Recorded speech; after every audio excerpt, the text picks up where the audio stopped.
All right, so we are live. Welcome everybody who is following us in our second edition of this Borderless webinar, which is around the topic of entrepreneurship.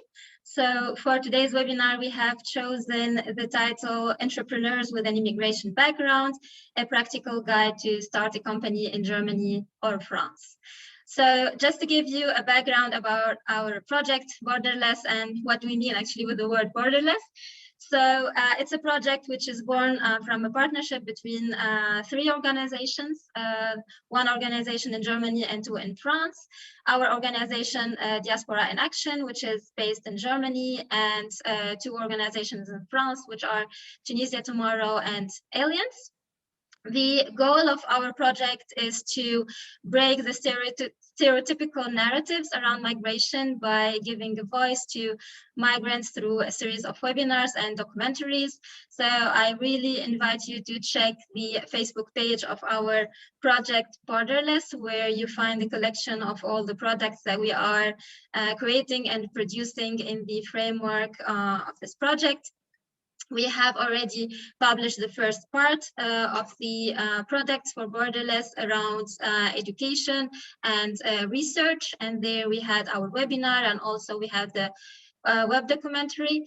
And for the second edition, as I said, it's going to be around entrepreneurship. We have published already the web documentary. It's a very interesting story. Again, I invite you to check our social media pages. You will find the second episode. And today we have our webinar around entrepreneurship and entrepreneurs with an immigration background. Regarding the focus of today, we have tried to make it, as the title says, a practical guide. So it is basically targeted at those of you who are interested in starting a business or a company on their own. So, and especially those of you who have an immigration background. And here we have with us today three entrepreneurs and one support structures. So welcome with me our four speakers. I will go through them quickly, and then they will have the opportunity to present themselves. So we have with us Hassan Zaheer, who is the co-founder and CCO of Power Technology Research, who is based in Munich, Germany. We have with us also Zied Bharouni, who is co-founder and CEO of Motius, also based in Munich, Germany. From France, we have with us Christina Weida, which is executive director at FAIR, which is a fund for action and innovation by refugee entrepreneurs in France. And last but not least, we have with us Elena Wong, who is the founder and CEO of 197WA, a social startup based in France. So again, warm welcome to our guests, to our guest speakers, and to our guests who are with us today.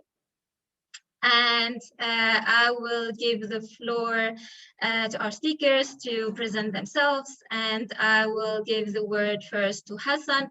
If you, of course, like you have heard the word elevator pitch so many times, if you can give us your elevator pitch. So who you are, who is Hassan, where are you from, how long have you been based in Germany, and just give us a short glimpse about your project or startup.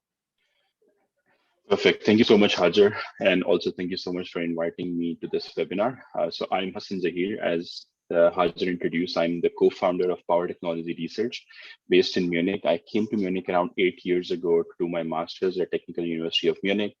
And then by the time I was graduating, I found Power Technology Research. Power Technology Research is basically a market research firm focusing on the energy sector, and our aim is to bring back technology into the decision-making process of the corporations. And I felt that while working in the domain, that element was missing from all the data and information that executives use to make strategic decisions. And we decided that at least we're going to change that within the energy sector by including a lot more information on the technology side. So that's basically what we do. And in my organization, I'm responsible for the entire commercialization of the company. Thanks a lot, Hassan. Welcome to our webinar. Now, Zied, the word is yours. You can introduce yourself and your company. Thank you very much. My name is Zied. I am originally Tunisian. I came to Munich, I think, 13 years ago. So I'm always surprised when I say that. I'm one of the founders of Motius R&D, and I'm its CEO. The company basically was founded out of the assumption that big corporates, ones that we thought are very innovative, they really cannot keep up with new technologies. So the bet was, if we can build a company that somehow always remains very close to new stuff by having a fluid structure, then we will always be the best with new tech. And if we are the best with new tech, then we will solve the biggest problems for those that come. That's what we ended up doing. We founded the company while studying. The fluid structure basically consists of a pool of 900 people that changes every 2 to 3 years. And there's a core that doesn't change. And the idea is that by having the change of the pool, you always remain very close. We work, I think the headquarters is in Munich, not I think, I'm sure. There's an office in Stuttgart, an office in Dubai, and an office in New York. We've been the fastest growing tech company over 5 years now, or among the top 10. We've been the fastest only one time, and in Germany. And next to that, we have a fund. We're setting up a fund now where we would invest and fund deep tech companies out of our R&D business. And that's a new adventure for us. We started at the end of last year, and it's still at the beginning, but it's very exciting. On top of that, I've been involved as a board member of several old school companies, let's call them that way, in Germany. So companies above 100 years old, which is for me, obviously, a very refreshing thing to see. Yeah, and that's it. I'm very excited to be part of this panel today. Great. Welcome, Zied. So now, Christina, the word is yours. If you can introduce yourself and your organization. Thank you, Hajar, and thank you, to Nasreen, and to everyone at Borderless for the organization of this webinar. I think it's a great thing that you guys are doing, and it's really nice that we can share all this information. So, I'm Christina. I'm Executive Director of FAIR, which is a France-based endowment fund. So we're a philanthropic body and structure. And our founder is himself a political refugee and a successful entrepreneur, which explains our mission, which is to support refugee entrepreneurs. Nick, our founder, when he had to flee Thailand in 2014, and the experience that he had in leaving everything behind, starting all over from scratch and relaunching his entrepreneurial career here, really gave him the push that, not that necessarily he needed, but it was, I think, one of the deciding factors for him to really get engaged and to be the one to do something in order to help other refugee and migrants who were looking to launch an entrepreneurial project here in France. And so the fund was launched in 2018, and we spent a year exploring what the situation was like in France and in other countries, and just so we could better understand how we should focus our programs and the support that we would be offering. And so today, FAIR operates in 2 different arms. We have a financing arm and an advocacy arm. And within the financing arm, we have 2 programs. We have a donation program that works in the early stages. And actually, I'll say the entire financing program is focused on the early stages of the life cycle of the business creation. So from ideation to hard launch. And the donation program supports incubator programs that focus on refugees and migrants and giving them the opportunity from ideation to soft launch to develop their business concepts. And then we have launched in 2019 a loan program. And so our loan program is direct support. We work directly with selected entrepreneurs that have large-scale economic impact projects. And the loan it's not just a loan in the sense it's a zero interest loan with repayment features that are going to be offered in relation to the business idea, if it's a long sales cycle, et cetera. The goal is support. And in addition to the loan, we offer coaching, mentoring, consulting support, and access to our networks. So it's a full-scale support that's individualized according to each entrepreneur and their business needs. And the third program and the second arm of what we do is the advocacy arm. And really that just came from a sense of saying, not only do we have to do and act, but then we have to talk about it. And, you know, very much in line with why we're here speaking today. It's about changing the narrative and about showing a different viewpoint of what traditionally we unfortunately see in the papers and in a lot of media. So there you go. Thanks a lot, Christina. Very interesting work that you are doing. And Elena, the word is yours if you can introduce yourself and your startup, your venture. Hi everyone, my name is Elena. So I'm the co-founder of 197 Tabliers, which means aprons. We choose a 197 because it's the number of state that is declared on UN or ONU. I don't know how you UN, yeah. And so the project is based on a community of chiefs, so people who has talent to cook, and mostly towards people who are refugees and left the country. As the association fair mentioned, when you left a country, you have lost almost everything, but you still have your talent, your knowledge, your souvenir and everything. So that was also one of my story about my parents and mine. So I started to create this company, and then we launched on September 2020, so during the COVID time, so it was very hard. And we start to create this community. So we found more and more people invested inside the project, and especially also refugees as well. So very proud of them, and that's why my main goal is for them to reveal their talent through the cooking, and especially the recipes, and then sell it to and make them how do you call that, to spread a little bit this talent to everyone. Especially we started with co-workings, so people who is very working in an active way, and during the lunch they didn't have much time to eat, and especially the home food. So we started from that, and then we had the COVID. So we switched into grocery. So now we have 2 offers based on the refugees cooking. And we also have 2 goals. I mean, my personal goal is to prove to everyone that being social, you can also be profitable. The second goal is for my refugees chief to teach them they can start over again in a new country, and they have also skills, and we are here to help them to adapt their recipe into a new country, and that they have also strength here. So basically, that's it.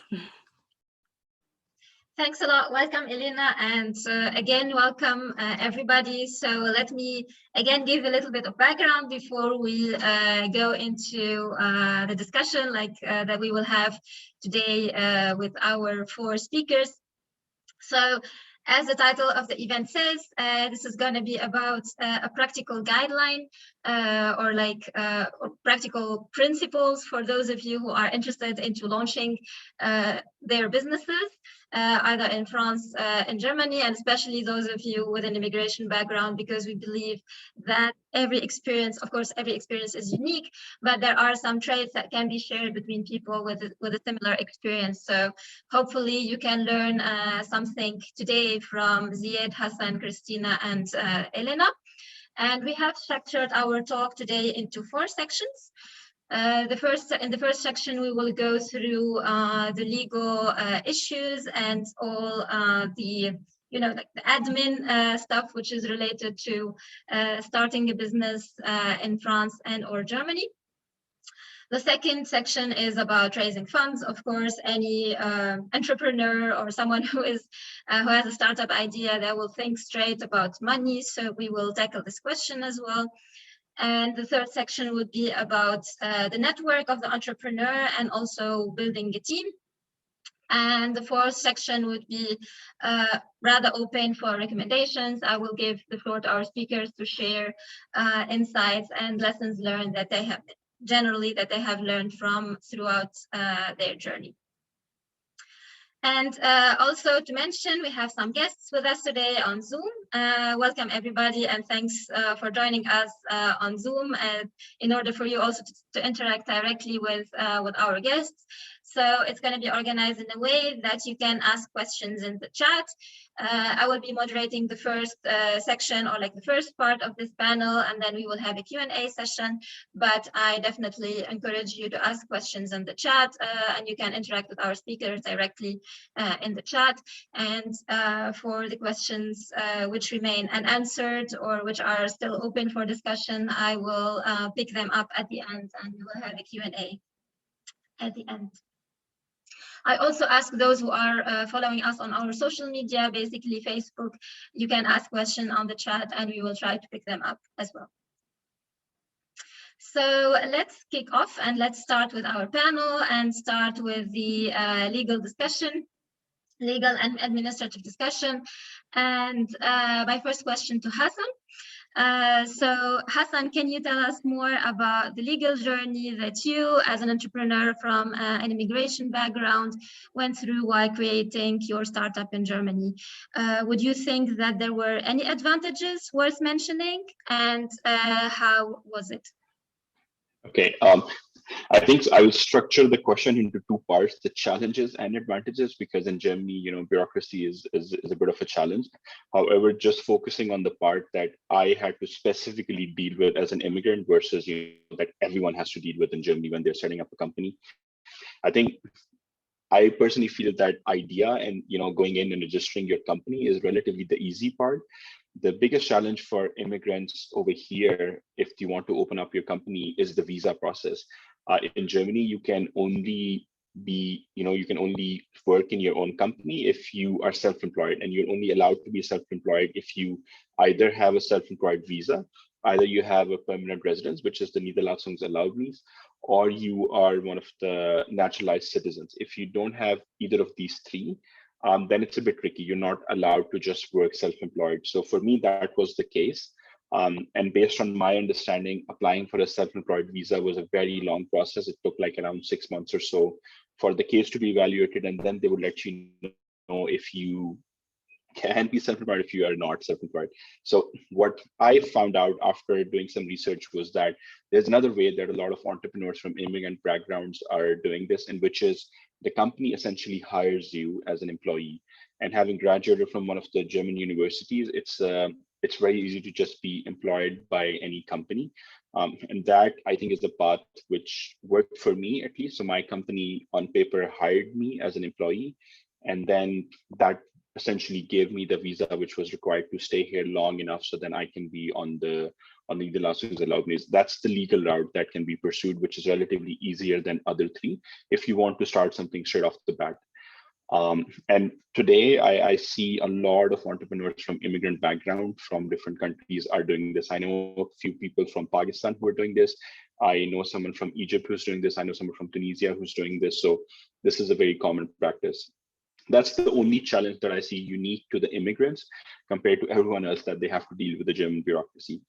However, on the flip side, there's a lot of advantages. I feel like in general, the government and the institutions are very supportive of entrepreneurship. So I have had meetings with IHK, which is the Chamber of Commerce in Munich. I've had meetings with other parties, like there is government set institutes that help entrepreneurs in terms of guidelines, in terms of processes that encourage you to be an entrepreneur over here. There's also fundings like Exist, for example, which is also government sponsored, that you can get as an entrepreneur. And it does not apply to only German entrepreneurs, for example. It's for everyone who can apply for it and get it. So I think that's one big advantage that I see. The second advantage that I see is the company forms, legal company forms that you can have. Like there's a company form in Germany, UG, that you can form without basically any capital in the start. So then you don't have that issue while you're setting up your organization, and you pretty much get access to everything that you would get as a GmbH, which is the most common company form in Germany.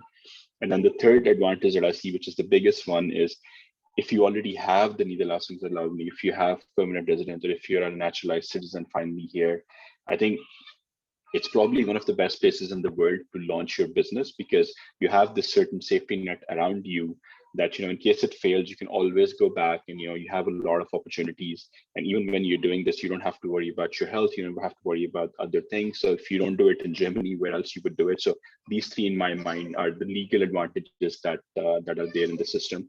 And the only challenge would be the visa, which I covered by being in a job employed by my own company. Yeah, thanks, Hassan. That's very insightful, and especially kind of the work around the visa. I hope that would help some of us who are interested into starting a similar journey. So my second question is to Christina, and Christina, you are here representing a support structure, which is fair. So from your perspective, also as an organization based in France, what do you think what do you think are the legal constraints that refugee entrepreneurs or entrepreneurs with an immigration background in general do face in France?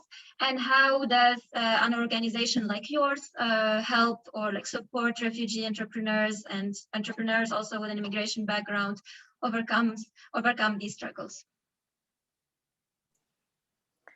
So yeah, in France, the situation is like I think in many countries. It was interesting to hear Hassan speak about Germany. And so in France, refugees and migrants, anyone needs papers, be it visa, be it residency card, but you need to have papers in order to launch a business, whatever the status, whether it's a sole proprietorship, a limited liability company.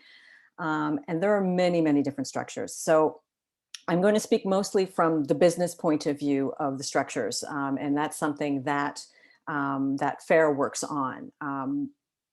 Getting access to papers is a field in and of itself, and it's not something that our fund is able to provide in terms of support. We're focused really on the business side. And so really for France, there are many, many different structures, and it's really important for entrepreneurs to understand all these different structures. And it's complicated for everyone, even locals. It's very complicated. Anyone who has launched an entrepreneurial project understands that it's complicated. And so, really there are certain things where you can't cut corners and you need to consult professionals and lawyers. And this is one of them. So the way we support this kind of feature, I guess we go at it in different ways. So with our donation program, a lot of our incubator programs, they offer a general overview.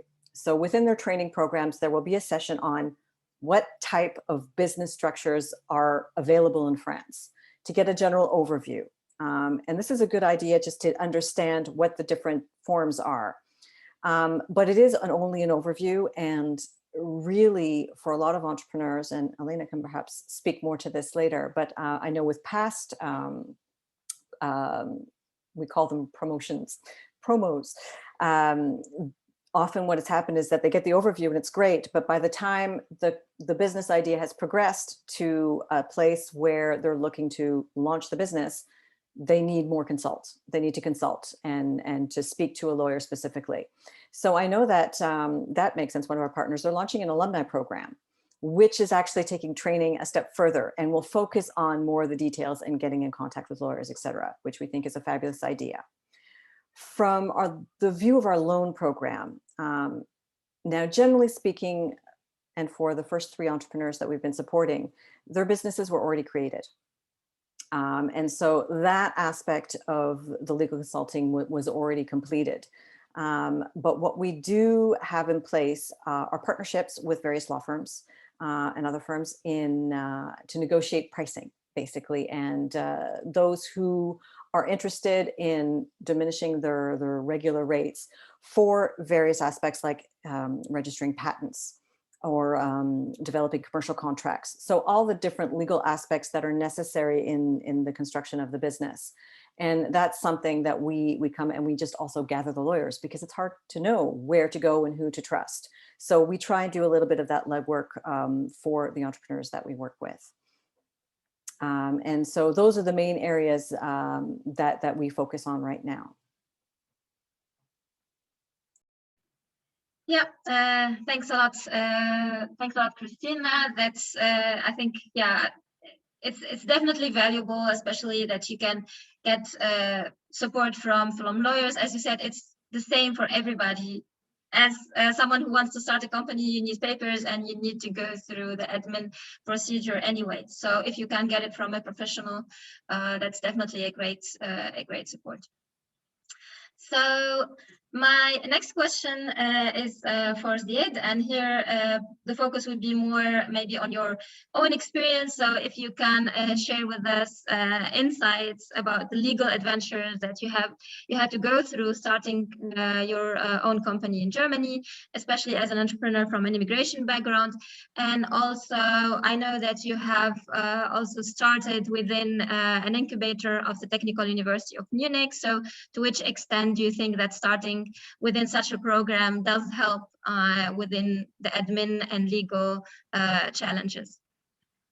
Well, the second part of the question, it doesn't, because those incubators do not want to be liable for any legal advice, understandably. By the way, I also don't want to be liable for any legal advice. If I'm just going to tell you how I did it, it's not a legal advice. It's not very, it is quite different to what Hassan had to go through, because I found it as a student. I was in my bachelor's, at the end of my bachelor's, and we founded the company without any investment at the beginning. So we basically go either an UG, as Hassan mentioned, or something else. We started with a GmbH.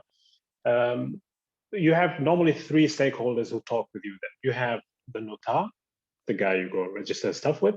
You have the Finanzamt, the financial department that will tax you.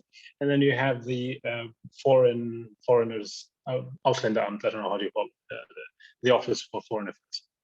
Now, what the notar cares about is whether the contract is sound or not. That has nothing to do with you being an immigrant. If you put in a contract with the company and you see the contract, show me a passport, you give them a passport, say, okay, found the company. Because you can own, even a student, you can own a building in Germany, right? So you can own something that they don't care about your background. The Finanzamt, or what the Finanzamt cares about is your contract with your company. How are you making money? You make money through a contract, you make money by having bonuses at the end of the year, how exactly you make money. And the Foreigners Office, which is the problematic one, cares about what exactly are you doing. How I did it is I probably ignorantly found the company, and my plan was I got hired as a working student in the company. I didn't make any money off the company for the first 2 years, so it wasn't a problem for the Finanzamt either. And by the time the plan of my co-founders and I was, by the time we graduate, we want to have a company that's able to pay salaries that we would make otherwise. We would make in another company. And I studied 3 more years. Could have probably studied 2, but because the company had to do 3 years after founding the company. And then basically went to the Ausländeramt and said, here is my contract. I didn't say I found a company. I said, because they asked me for a contract, right? Give them a contract, here's my contract. I'd like to get a visa. And the guy said, CEO contract. He even said something different, but said CEO contract, I say, yeah. And then he found out that I was the guy who founded the company. Called his boss. My boss said, well, you're not allowed to do so, because there is a sentence in the visa, and most of you are familiar with it. It says, keine gewerbliche Tätigkeit statt. First answer, if somebody tells you so, I said, well, I was a working student. I didn't have to work as a freelancer.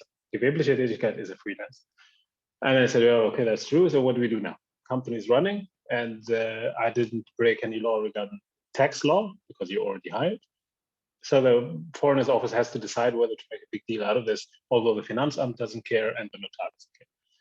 They wisely decided they don't care. How that normally would work, I don't know. But as a student, I would say you have this cover of, you don't really need to make big sums of money at the beginning. And once you do, you just change your contract. And if you can make big sums of money and the company is functioning well, I don't think the Foreigners Office would say, you know what, we're going to break the whole thing up and you're not allowed to do it. But again, this is not legal advice. Just do not over-engineer it and just try to do it and see what happens. Yeah, that's an interesting story, Zied. Yeah, contract of a CEO. That's a good thing to start with as someone who just finished their studies. So it's the easiest job to do because you just write it on the contract and that's it. Right. So Hassan raised his hand. I just wanted to add to Ziad's point that the Foreigners Office Ausländer Behörde, who deals with the visa, they care mostly about if you're going to be able to make enough money to sustain yourself without going on the social aid. So if you can prove to them that company is working, I will be paid a certain amount of money. They generally don't also want to make a trouble, as Ziad said, especially if finance armed and Notar does not have any problem. So like if you can prove to them the company is making money, then just go and then they'll take care of you. Yeah, yeah, that's a fair enough point, Hassan. Thanks for commenting. So here I will jump back again to France and Elena. So Elena, while starting your venture as a social entrepreneur, you have decided to choose the legal format of an NGO. So to which extent do you think this decision has helped you to navigate the legal challenges of starting a venture in France? And would you recommend this to people who have also social ventures that they want to start? Yeah, well, as we said before, the administration and legal part is very challenging, and you really have to understand it's another word. And especially, well, what I did is not to consult only one lawyer. I consult like many, at least 5, and they all said their own version. They all said everything is possible. But at the end, I would say that why I choose the ONG, NGO and association is because it's coming for what I want to do. My project is not to do it my own. I always wanted to share it with everyone. I always wanted to include many people as possible. So the fact that I choose this way, it was for me very, let's say, very obvious to say that. However, when you start making profits, of course, you need to change. And some of the, let's say, lawyer, they're like, yeah, be careful. You're not really allowed to do that. But actually, well, everything is possible. That's the thing, and it really depends on what you want to do since the beginning. And of course, there is many legal challenges, and that's the thing I would suggest, to not only consult only one lawyer, but have many and have the combination.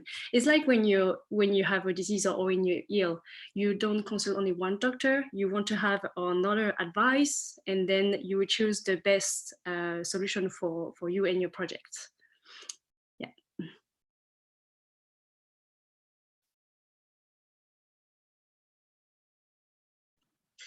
Yeah, thanks a lot, Elena. I just had an issue with my computer. Yeah, thanks a lot for sharing. I think, yeah, consulting, it's definitely helpful, especially people who have done it before, or the professionals. It's better to consult before rather than make mistakes later. And it probably also saves you a lot of money and effort if you do it early enough. So yeah, thanks a lot, everyone. And thereby we close the first section about the legal stuff. And then we can go to the second section, which is even more interesting. It's about money. And this is what every entrepreneur needs, basically, to start their business. And my first question is to Christina. And basically, from what we know from the people around us who start businesses, so basically in the context of financing and subsisting to one's need, some entrepreneurs would perform more than one job in the same time to secure their living while working on their venture on a part-time basis, so to say. From your experiences with entrepreneurs that you have worked with, can you share with us insights about similar cases, and what would you recommend to those who have to do this kind of lifestyle, I would say? You know, it really is something that is kind of standard, and regardless of where you're from, generally speaking, when we're starting launching a startup, several people will stay in their job and work on the side or negotiate a part-time job, etc. So the early stage of working while developing your entrepreneurial project is really quite normal. I'm not saying it's easy.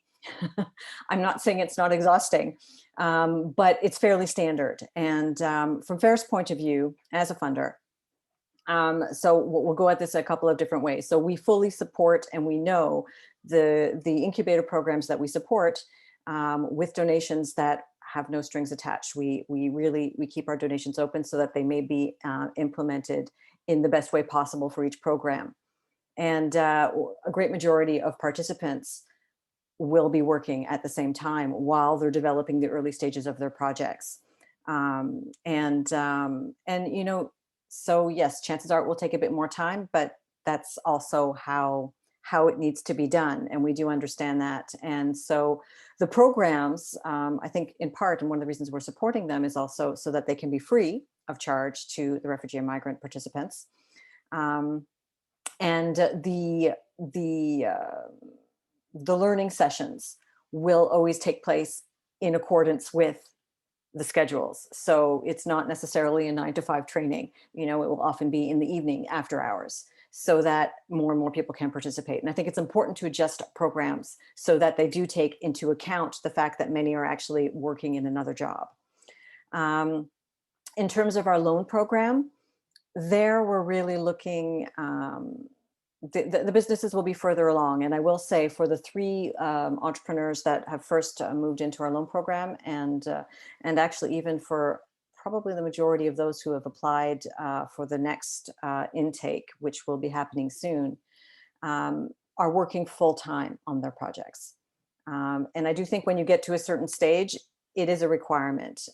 Now, FAIR's loan program is there because we understand that they don't have love money and that they will need the early stage financing, and often a FAIR loan can act as a lever to get access to other funding. But what's really important, France has a fairly generous grant program for early stage entrepreneurial projects. And this is available to everyone who has a registered business. So look for the granting programs, you know, grants. These aren't loans, these are grants. So this is great money to help build and maintain the business as it's in this developing stage and in a difficult stage when revenues aren't necessarily coming in. So we encourage to look at the granting, and we actually try, we've rejigged our website and we're looking to be able to have some information so that we can have a listing of here's some grants available so they'll know generally where they are and what to do to find them.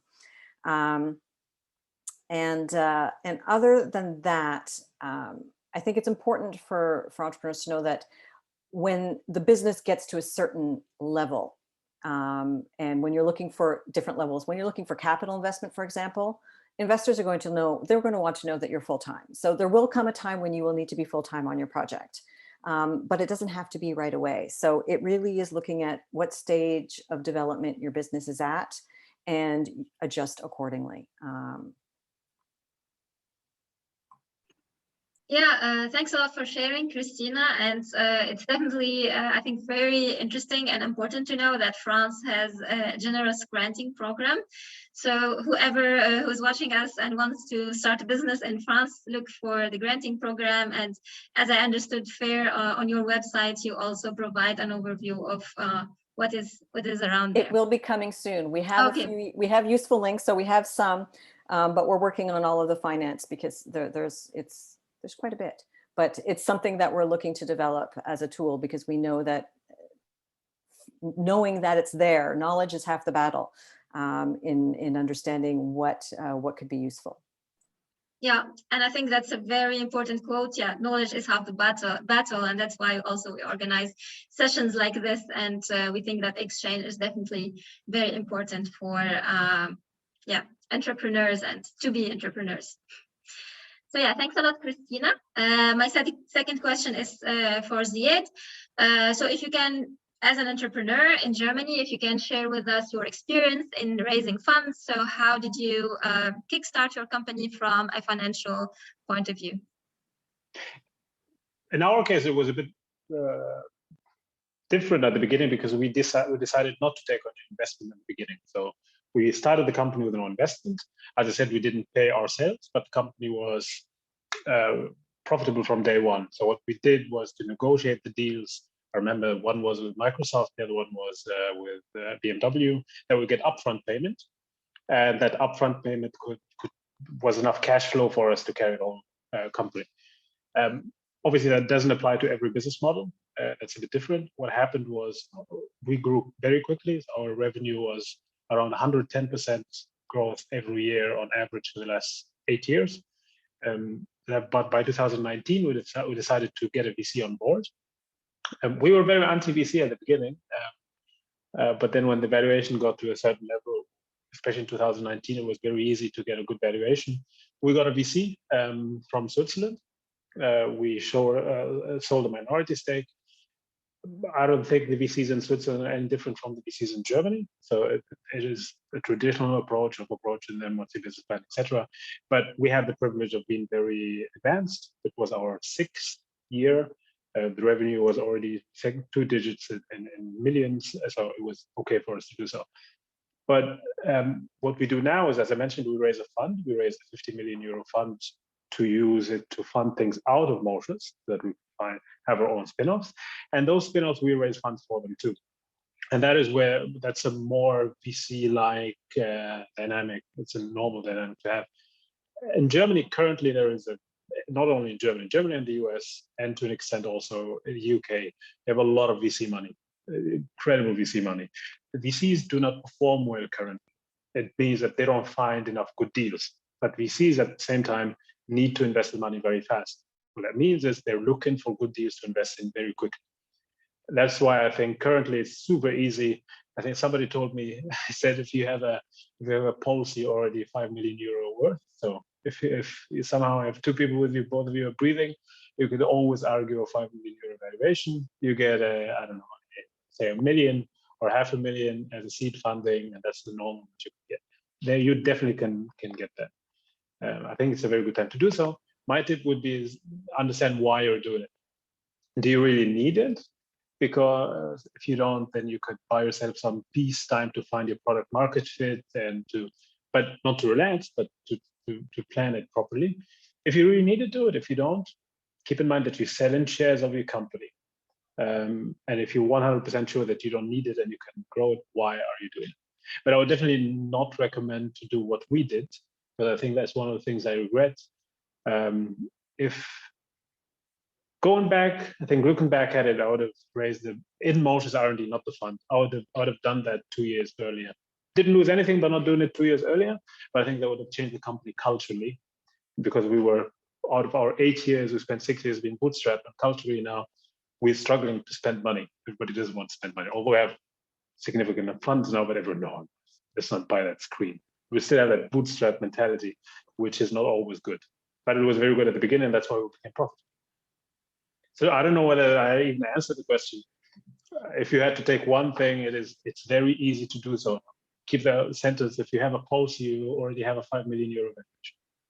Yeah, it's definitely very interesting, like to know that it's easy to get VC money, and also this comment about the culture, like that you raised VC money a bit later, kind of kept this bootstrapping culture, like, or made it like more ingrained within your company, which is, yeah, it's also an interesting thing to share. So just like a follow-up question from my side, you said in the beginning, it's also only valid probably like for certain business models, but you have managed to get upfront payment from your initial customers. How did you manage to convince them? Because you are still students and a young company and so on. So like, how did you create this kind of trust from the customer sides in order for them to pay you in advance?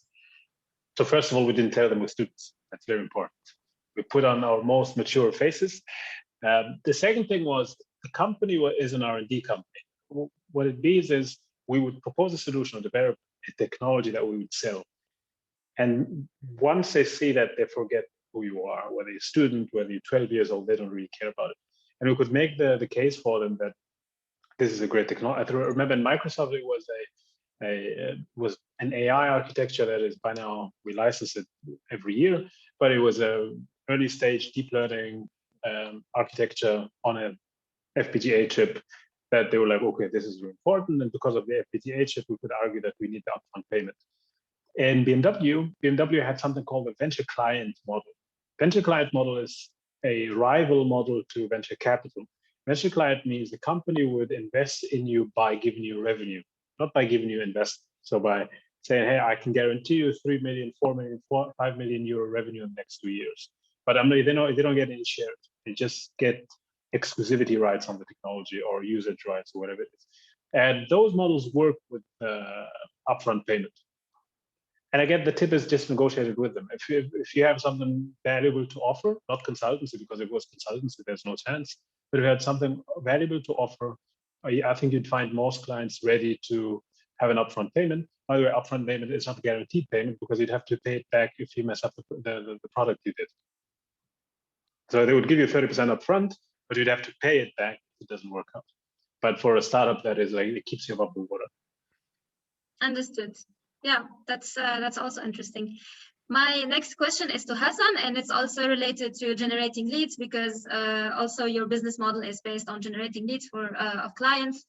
So yeah, again, it's in a similar vein in a sense, like as a startup, as a company which was just founded, and especially for you, for example, as someone from an immigration background, how did you, in your own experience, Hassan, generate your first leads, and what helped you in doing that, and what are the best practices you would like to share in this regard?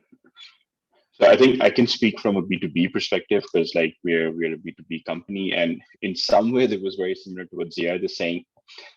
So we decided in 2016 that we're going to form our company, and then there was this trade fair happening for our industry in the power sector. It's called CGRI. It happens every 2 years. It was happening in Paris, and we just showed up over there, and we spoke to every single relevant company, pitching to them our solution. And at that trade fair, we locked our first customer, Mitsubishi Electric. We had the right decision maker over there. They liked what we were offering. And basically, like, we just put our best faces there. We knew what we were talking about, and we offered them the solution. From their referral, we got the next big client. But how I would put the process would be, it is all about network. In B2B, like, I don't know how, Zied, you got your first connection to Microsoft, for example, or BMW. Like, just getting into these companies to get a seat on the table, it requires network. So I would highly advise, any aspiring entrepreneurs to really focus on your network. And by network, I don't mean that, you need to be buddies with CEOs or CFOs or whatever. You need to know people in the organization that can put in a word for you, so then at least you get the seat on the table. For us, what works very well is going to different trade fairs, different conferences. We try to share our knowledge over there, and in turn, basically, people would share their problems, strategic problems with us, and then we tell them how our information can solve that. That's how we got our first customers. But the rule of thumb that we follow across the board in our business development team is that we don't try to push sell anything. Our goal is to discuss with the customers, see if they actually have a problem that we can solve. And then, if we can solve, we would recommend our solution. If we can't solve, we would recommend someone else's solution. Because at the end of the day, if you're solving their problems in a way that they can trust you, you become more of a partner. So it's more long-term business rather than, if you just try to push sell something and then, you might have to just give them their money back because you were not able to solve their problem. But in general, it's all about networking. And we just, from day one, focused on that by showing up to different industry events and just meeting people. Hassan, if you would allow me to disagree with Hassan a little bit, or give a different perspective to it. The network part first. We had absolutely no network. And I think the reason I take this very seriously is I mentor some teams, and I say two things. Most of the time, they have two excuses for not starting properly. One of them is, I'm a foreigner, I'm not sure investors will invest in me. I think that question will come up later. And the other thing is, I don't have any network. Thing is, what you said is definitely true 3-4 years ago, for sure. But now most of those companies have programs and departments that do nothing else apart from trying to find very young companies. That's their job. And you would find them. So even if you have absolutely no network, even if you don't speak German, that's another question. Even if you don't speak German, you'd still get through the door to pitch something. The next comment is regarding, I think I just checked what you guys did. It makes sense what you said, overselling, not overselling and over pushing. It makes absolutely sense for you guys. My approach at the beginning, it still is, and I'm struggling with it culturally sometimes in the company, definitely oversell. That's the only way we grew as a company, is by bunching above our weights. Especially at the beginning, you fighting that first 50K, project or 100K project. Just bite it. Take everything you can take there. Even do something that's not even in your pitch deck, because that's how the company will probably grow from a revenue perspective. And you put a certain structure, but I'm with you that after second year or third year, start doing your risk mitigation. But in the first year, you're so far ahead with risks anyways, you might as well risk everything for a project. So I just wanted to comment on those 2 points, because I see many teams not starting and deciding not to do it because they're afraid of those 2 points. Absolutely. I totally 100% agree with you, Ziad, on both the points. So when I said that networking helped us, like I started with no network. I just showed up and started building the network. I did not have the network beforehand.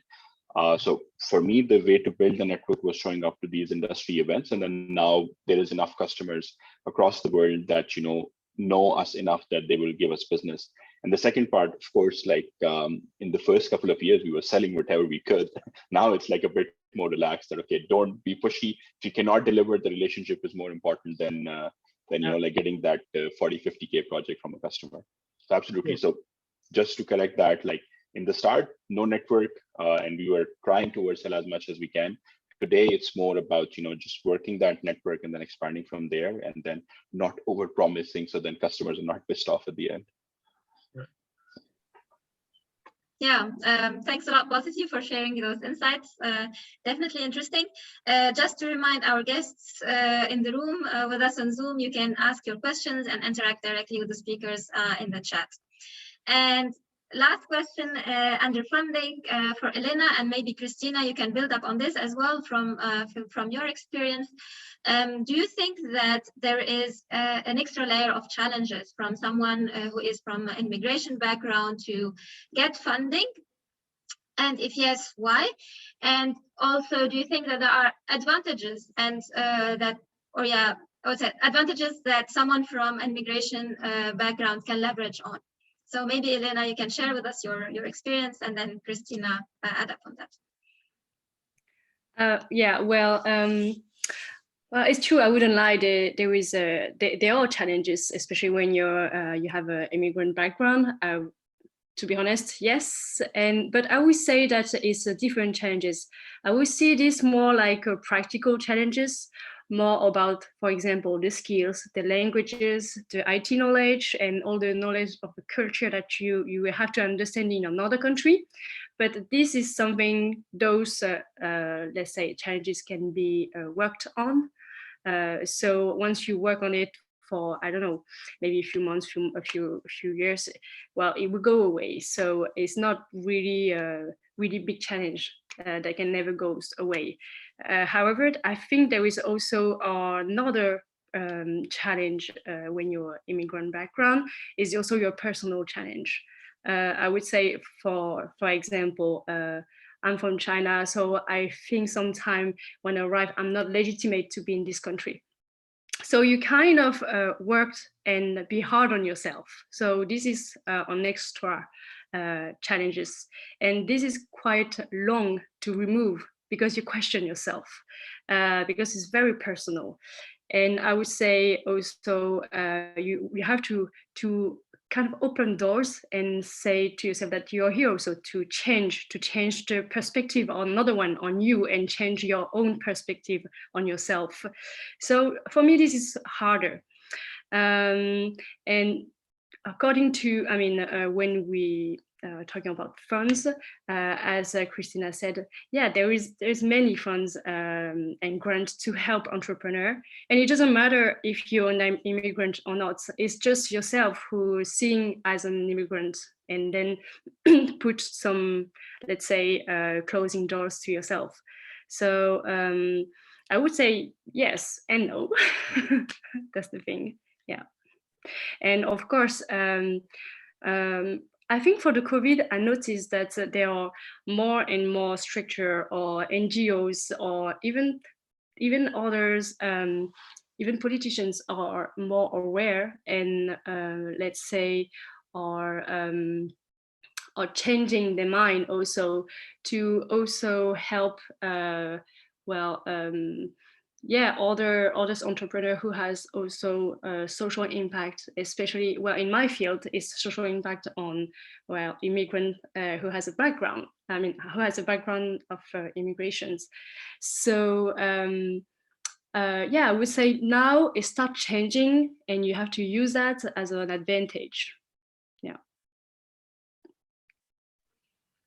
Yeah, thanks a lot, Elena. Is there anything else to add from your perspective, Christina? And I'll say, like, let's focus on the positive things, opportunities to jump on for immigrants and like people from immigration background or refugees in terms of funding.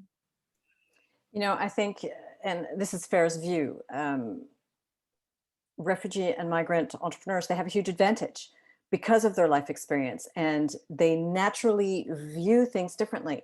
And that gives them the advantage to be able to see innovation, to see new opportunities that locals may not see or understand.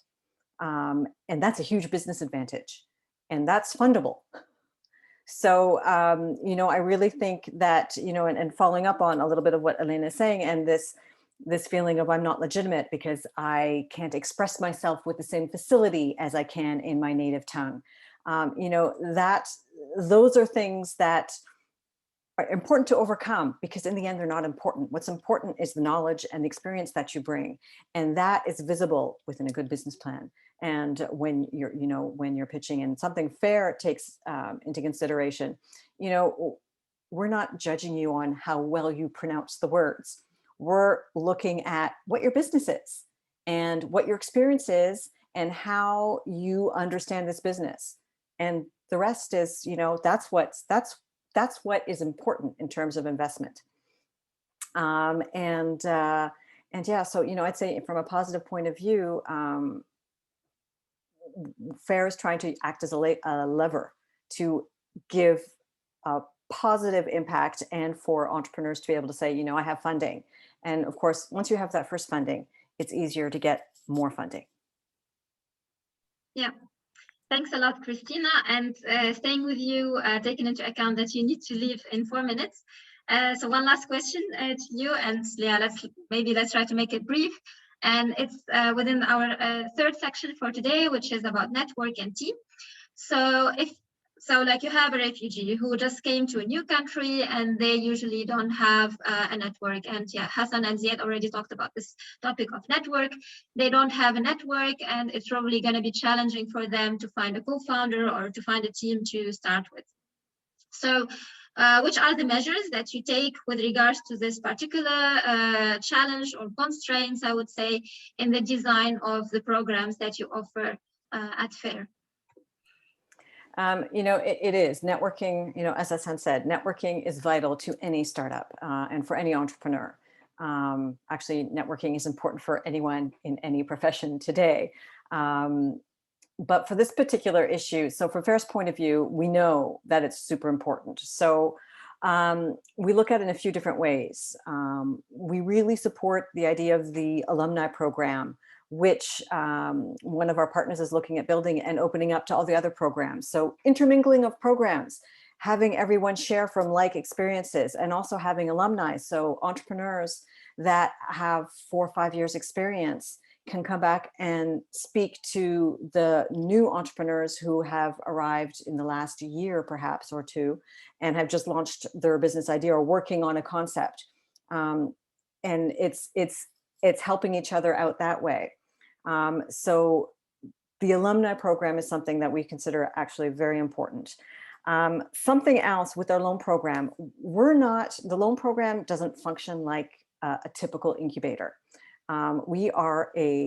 It's a support program, but it's and now I'm speaking for English, so miserable. It's tailor-made for each entrepreneur and their needs. And we do that for several reasons. We haven't actually said you have to come into our office and work from our office, partly because we are open to any sector. We do not specialize in tech or in any other sector. We're open to all businesses, and we have several different sectors that we're working with our entrepreneurs. And so we feel that in their best interest, it's to be in an incubator program within, if it's a tech project, it should be in a tech incubator. If it's a retail project, it should be a retail incubator, because then you're starting to network with other entrepreneurs, local or immigrants, as the case may be, but about the business issues that are of direct concern to you.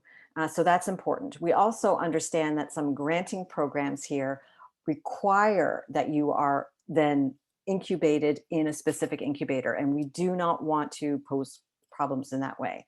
And so in the way we manage things, we're very conscious of all of these aspects.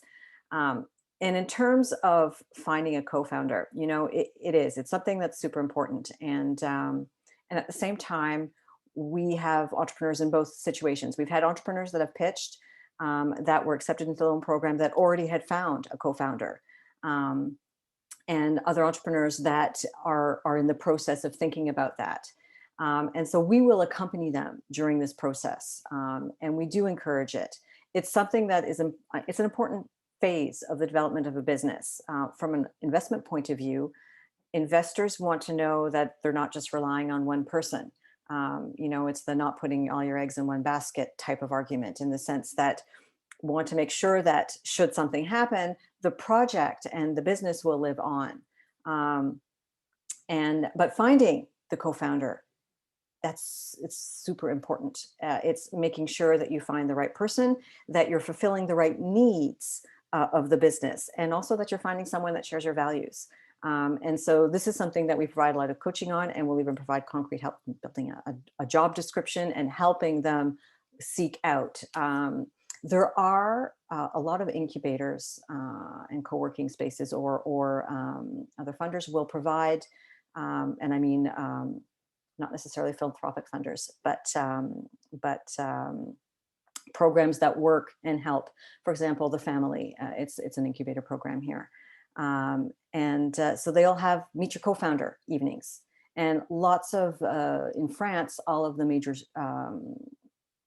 they're called the Grande École. So all of the major universities that have incubator and or entrepreneurship programs, they will also have Find Your Co-Founder. So looking for these Find Your Co-Founder events, and it's just like networking. It's just like, you know, any kind of business networking. Go meet as many people as possible, talk to as many people as possible.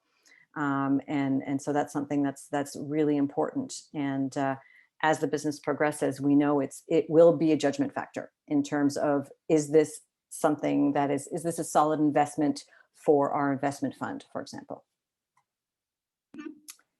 Yeah. And I hate to answer and run. And you know, it's been really interesting listening to everyone. So I'm really sorry that I can't stay with you. I can stay for a couple of minutes if there are any questions or on what I've just said. But otherwise, if there are any questions, please come to our website. And you can fill out the contact form, send us an email with your questions, and we'll get back to you. Yeah. Thanks a lot. Thanks a lot, Christina, for sharing, and also thanks a lot for the great work that you are doing. So yeah, if somebody has a question to Christina, you can ask it in the next minute in the chat. Otherwise, as Christina said, just go to the website and try to contact her directly, and we can also help you. You can contact us as well, and we can put you in contact if you have any requests.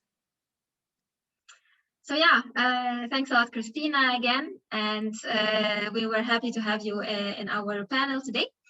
My next question is for Hassan. Thank you very much, and thank you for inviting me, and enjoy the rest of the session. Thanks very much, everyone. Have a good night. Thank you. Bye. So my next question is for Hassan, and we have talked about the challenges related to network building for someone from an immigration founder from an immigration background. But don't you think that there are advantages as well? For example, as someone from an immigration background, you have easier access to the pool to the recruiting pool of people from immigration background, or you can even go further into recruiting people from your home country, which can itself present some advantages to your business. Can you share with us insights from your own experience? Yes, of course. I think first off, like I have to disagree a little bit with the statement that, you know, if you're an immigrant background, you would have specifically disadvantages in networking. I think there is challenges, of course, that, you know, you have to kind of put yourself out there and you have to maybe build your network from scratch, whereas back home, you probably already had friends that you grew up with. You also have, you know, your cousins or whoever who can always put you in touch with people. So definitely it's challenging to build the network up from scratch, but I would not say that it's so challenging that it's not possible. In terms of advantages, for sure, I think there's a lot of advantages. One of the key one that stands out for me is that what I have felt, at least, is that all the entrepreneurs from immigrant backgrounds, they're always more than happy to help each other out. I have never had the case that I reached out to someone, and I think that's true in general for entrepreneurs, but especially from immigrant background, it never had the case that I reached out to an entrepreneur from an immigrant background with the problem, you know, with needing some advice, and they did not help me. I think from that perspective, if anything, we have an advantage that we can always relate to the entrepreneur from immigrant background because they've went through the same struggles. And at the same time, yes, it's challenging to build a network up from scratch, but as Christina was saying, I think there's enough opportunities that we can show up because there's entrepreneurship related events happening every other day. I think with COVID, it's of course especially challenging, but there is enough opportunities to go in and build a network. The second part of the question, like in terms of recruitment, I don't think that there's necessarily an advantage that we might get as a immigrant that we can hire more immigrants here. I think it's a very fair job market. Whoever we hire, we need to hire them on their market rate. However, I do think that if there is a possibility in your organization to do remote work, there's a huge opportunity to tap into the talent back in these countries that you come from, and also like other countries around the world. I can give you my personal example. So today we have around 25 engineers working for us from Pakistan, where I'm originally from. And that helps us a lot, you know. So for example, it's difficult to find power engineers today in Germany, but we get really good talent back in Pakistan very easily. And then it is actually one of our goals as well as an organization to show that, you know, good quality work can be delivered if you're anywhere else in the world as well. You don't necessarily have to be sitting in Germany or US or France to deliver that high quality work. So we have a team in Pakistan. It helps from a cost perspective, of course, but at the same time, I think there's really good engineers sitting there who can perform for your organization. So you get access to a global talent pool. So that for sure is an advantage that we have as an immigrant, that we can tap into these universities, we can tap into this talent that, you know, you would relatively find difficult to do if you're not from those countries. And I actually know a few startups that the whole thing that they do, and there is a lot of money, is basically connect people from those countries to basically companies here for remote working. So as an immigrant, that is for sure a big advantage. At the same time, I feel the challenge of networking is not so crazy. It's there for everyone essentially to build a network. Yeah. Thanks for sharing, Hassan. My next question is for Elena. And Elena, I want to ask you, how did you leverage on your different networks in order to build up a customer and a partner base for 197 WA? And what helped you the most in building this network? Yeah, I would say it was very, very difficult for me to first have a network, because I needed to have a network in 3 different categories, let's say, because being an entrepreneur, it's my first time. Being in food is my first time, and being social entrepreneur is also my first time. So we had to build like a 3 different kind of network. It was very difficult, and also I feel like it's very time consuming, and the most terrible part is that you don't see the result right now. It's a long-term building. I took like 1.5 years to build those networks, and I would say it really helped me. But at the end, 1 year later, when I found my co-founders, I talked so much about the project to everyone I met, passed through in front of me, and I talked about my projects. And at the end, I would say, do you know another entrepreneur that has the same project as me, and we can combine? and they said, oh yeah, we think. Well, but at the end, after 1 year of struggling and doing the network in those 3 different parts, category, I finally find my co-founders. So obviously you have to talk about your projects all the time and not be afraid about the rivals. It's not because you have rivals that they will copy you, or they will, they are also your inspiration. So you can do, they can do the same for you. And about the customer, it was at the beginning, it was just an idea. So as I said, I start talking to that, and I start sending newsletters about like, okay, do you like the project? Do you want to support the project? And if yes, so click on this. And so people like to talk a lot. And actually I was playing on that, about making noise on my project. So people talk about the project during the lunchtime, and then I give them a test to try it, and then they, in the company, so they started to talk about this. And the other way is also not only talking about the project, is also being in all the social network group. For example, I was in many, I would say 100 Facebook group about food, about entrepreneur, about everything, Instagram as well. And then I started challenging, asking people. So this is very also important. And yeah, I think that's it. So yeah, thanks a lot, Elena, for sharing. So it's basically about getting exposure, sharing in all the possible platforms that you have access to. That's how you build your network and also be a good preacher of your idea. So my last question in this category about network and team is for Zied. And Zied, as a startup in Germany, you have co-founded Motius together with German co-founders. To which extent do you think that it is helpful to have co-founders who are from the country where you are based in, and which are, according to you, the benefits of this diversity that you have in the founding team? Yeah, I don't think the benefit comes from the fact of them being German. The benefit comes from the fact of having different, as you said, diversity in the team.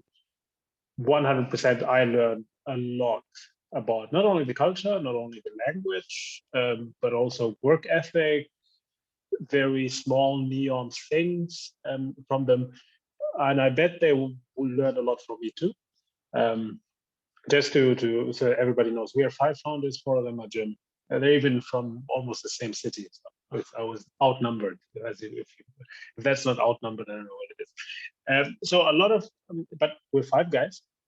So 5 guys who are all techies. So it's not really diverse. The benefits, as I said, are cultural. Having different cultures in the team would make sure that you don't have a dominant culture that decides or makes a decision. You make sure you're making the decisions based on content and based on logic and not based on culture necessarily. But I don't know, I think everything I would say now would sound very generic. So just keep it at yes, there are many advantages. And it doesn't matter. I think there was another question of, do you really lose credibility by being a foreigner in a founder team? No, you don't. Yeah. Okay. Yeah, thanks for sharing, Zied. Yeah, and diversity is always good, whatever the kind of diversity it is. Yeah. 100%. Yeah. Okay, so we have today tackled a lot of topics. So we have talked about funding, we have talked about networks and teams, and we have talked about legal stuff. In the last section, I want to give the mic to every one of you, you as 3 founders that we have here today. So if there has been anything that we have missed in the discussion today, or if there is something that you would like to underline again, so which are the messages or recommendations or tips, best practices that you would like to give to the younger you when you were about to found your company, and which you would like to share with our audience and with people who are, especially from an immigration background, who are willing to start their own business. And I start with Hassan. Okay, I think I'm gonna go with a bit unpopular opinion. I think it's very rewarding to have your own company, your own startups, if you love the process of having your startup. Like, really think if you want to have your own company, because sometimes it can get very painful. Like, there is good days, there's bad days. The highs are very high, the lows are very low. So I think you would enjoy having your own company if you love the process. I feel that today, entrepreneurship is made really cool, in a sense that, you're seeing like it's a 2 million round, it's a 10 million round, it's a 15 million round. Like, there's a lot of money involved. There's a lot of, high stakes involved, and you think you want to be a part of it. But please keep in mind that's 1, 2, 3, maximum 5% of the startup. Like, I don't know the exact statistics on that, but a lot of the time it's hard work. It's basically sacrificing multiple things. Like, and there's places where it's very low. So I would definitely say that it's one thing to have your own company. It's another thing that you want to have something with higher impact, and it's not necessarily a bad thing to be, let's say, a number 2 in a startup which is already set up, right? Something who already has a seed funding or like a proven business model. You can always get in. You can be one of those initial guys with still some equity percentage and perform really well, but at the same time not have that kind of pressure that you would have as being a co-founder yourself. So it's for sure very rewarding. I'm not disagreeing with that. It's very rewarding. It's very, let's say, you're able to do what you do freely. You have your opinion, you can push your ideas forward, but at the same time the lows can be very low. So really think if you want to do it. Don't jump into it just for the sake of money, or like based on the news that you see. Jump into it for the sake of, if you enjoy the process, go for it. Then there's nothing better than that. But if you would not enjoy the process, then like think twice about it. Yeah, thanks a lot, Hassan, for sharing and for the unpopular opinion. But yeah, it's definitely valid what you are saying. Elena. Yes, can you hear me? Because I have a small delay. Oh, yeah. Yes, we can hear you. Yeah. Okay. Perfect. Well, I would say for advice, if I were me, like younger, 1 year or younger, I would say don't waste your time. I mean, trying to convince people or to make them understand your project, because you have your own vision. Because you also need much more energy and much more time to convince that people that worth it. I'm talking about investors, I'm talking about banks, and well, for me, for example, in my personal life, not all my friends are supporting me, or not all my friends understood the project, and especially the way that an entrepreneur mindset works. An entrepreneur mindset, I mean, for me, is more like in a theory on test and learn. So I change quite often, but at the end, it's your project. So you need your strength and you need your energy. And when you're down, you especially need your energy to push up yourself. So don't waste it to try to convince people. Another thing is I changed also my perspective. I totally agree with Hassan that you have to stay motivated, you have to keep focus. My other way of thinking is like, when I was alone, I was like, okay, what can I do in my project if I would be alone? And then I imagine a scenario and all the tasks I have to do, and change the projects, into doing alone the projects.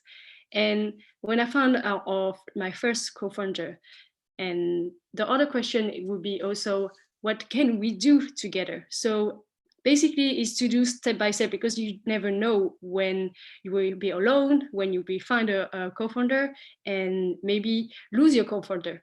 So you have to do things step by step and keep focus. Yes, thanks a lot for sharing, Elena. Yeah, a lot of focus and a lot of motivation. I think this is definitely the takeaway of both your recommendations. Zied. Yes.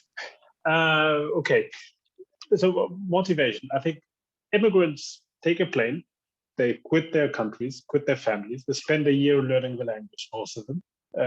They're already out there risk-wise. They're already out there motivation-wise. What happens most of the time, especially for immigrant entrepreneurs that do not found during their studies, they found after starting their professional career, is they start getting all of the words. What if investors don't give me money because I'm a foreigner? Is it really difficult as a foreigner or no? And I think that's the biggest plague when it comes to immigrant entrepreneurs. I've been involved with the FDP. The FDP is a German political party that has a project called the German Dream, as in the American dream. And their main issue is they have a big question of, first of all, the first statistic everybody hears is immigrants found more companies than Germans.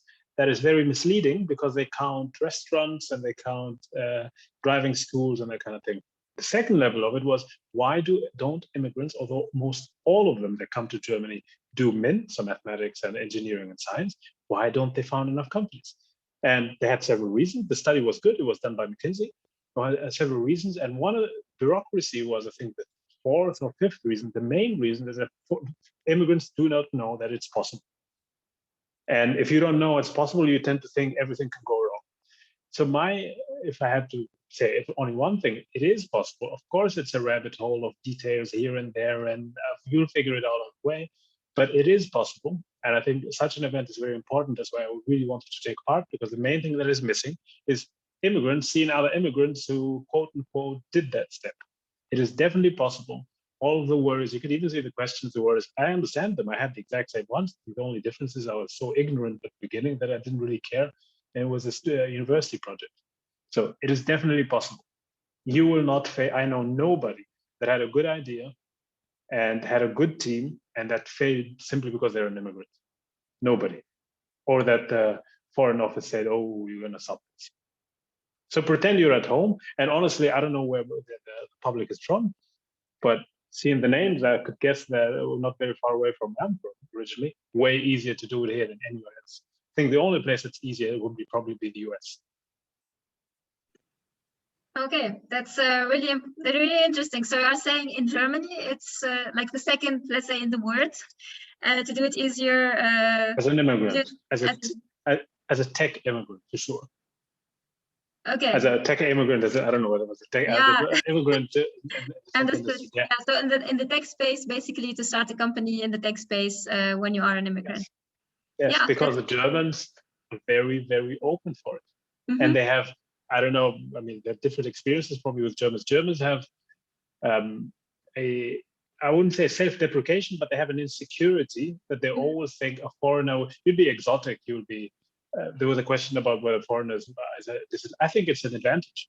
If you're on a conference, somewhere and you talk, you're exotic as an immigrant. And the Germans are have that insecurity of thinking that everything that comes from abroad, if it crosses a certain threshold, is really good. It's better than it is. If I go with my co-founders and both of us in a conference, people would think I'm better just because I look different, although I'm not. Yeah. And that's a crucial point. So it is, that's why I think it's easier than, let's say, the UK or I don't know what France, honestly, but and Italy, for example, way easier because the Germans are way more open for it. You could play that card, the exotic card. Okay, so maybe we can have Elena's opinion on this. So can you comment on Zied's opinion? So like he's saying that it's, I mean, your startup is not a tech startup, it's more a social enterprise.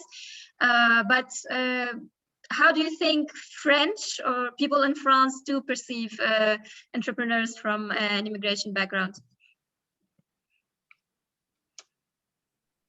As I said before, I think the world is changing, and now it's I would say pretty much an advantage. You know, being an immigrant, having a background from immigration, it's an advantage, and we have to struggle even more.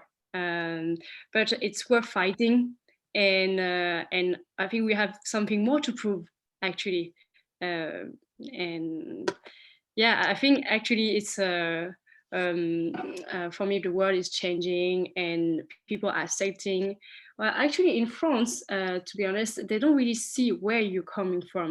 They're really looking into your project, into your motivation, what you have to well, give to the planet, or what you have to leave behind in having a social impact. And it doesn't matter where you come from. Yeah. Thanks a lot, all three of you, for sharing. It was very insightful. So yeah, now we are done with our, I wouldn't say official part, but like with the questions that we have prepared before, and we would like to open the floor for the questions from the audience. I just seen Zied, you wanted to take a question from the audience. I'm not sure if you answered it already or not. No, I'd like to make many questions. Go ahead, please. Yeah. The last question from Max is, how would you know you have a good idea if you didn't start developing it and get the revenue and so on? That's what VC money is there for. So venture capital money is built on the idea that you build a pitch deck, find an early stage VC. There are a bunch of early stage VCs, and build you don't even have a product, just a pitch deck. And then you would get anywhere, in my opinion, between 500,000. You could even get 100,000 startups, 50,000. You don't even have to have any revenue, and you don't, of course, don't have any profit to do. And this is one of the points of being familiar with the startup ecosystem here. Is most startups out there, I know companies are valued at more than 100 million euros in Munich right now who didn't make a euro of revenue. And obviously, you're not going to get 100 million at the beginning. You get 50,000, then you build something, and then change the story a little bit, get a little bit more, and a little bit more. I don't advocate doing only VC money, but VC money gets you to start. Does that answer the question, Max?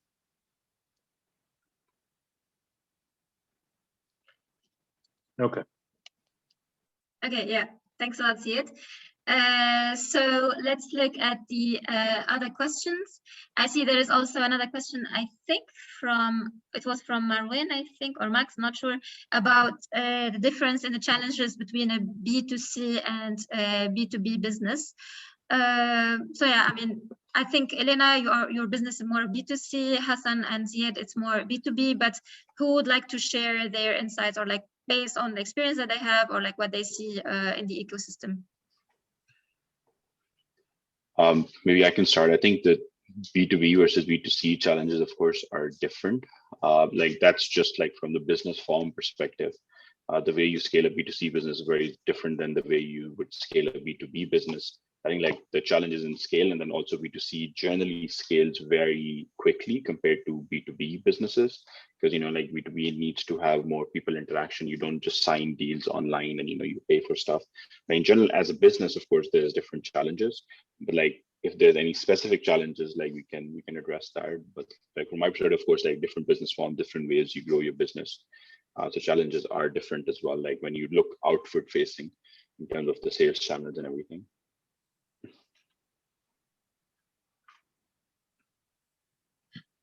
Yeah. Any more opinions on that? I would say even the word is built on these differences between B2B and B2C. In my case, in the project, is the opposite of Hassan. We have more leverage on B2B than B2C. We do have B2C, however, it's very one by one, and it's very hard and challenging to get it, because we don't respond to their needs in the same way. For example, I would say in B2B, when they're having lunch, they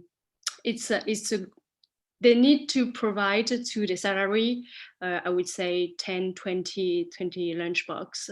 And for the B2C, you have to kind of reach them, it's the opposite way. B2C, they come to you, and sorry, B2B, they come to you, and B2C, you have to reach them. So obviously it's not the same challenges, because also you don't have the same words that you use, the same communication that you use. So for sure, and the word is also built like this to make it separate. Yeah. Thanks, Hassan and Elena, for tackling this question. 3 minutes left, so I will take one more question from the audience. And there is a question from Marwin, who is asking about incubator programs. So I think is the size and the number of companies that are in the incubator important? And I think, just to say it in different words, what are the criteria based on which, as an aspiring entrepreneur, based on which you choose the incubator that you participate in? Maybe I could take that question. First of all, the main value of the incubator, in my opinion, is to find your co-founders. That's where I found my co-founders.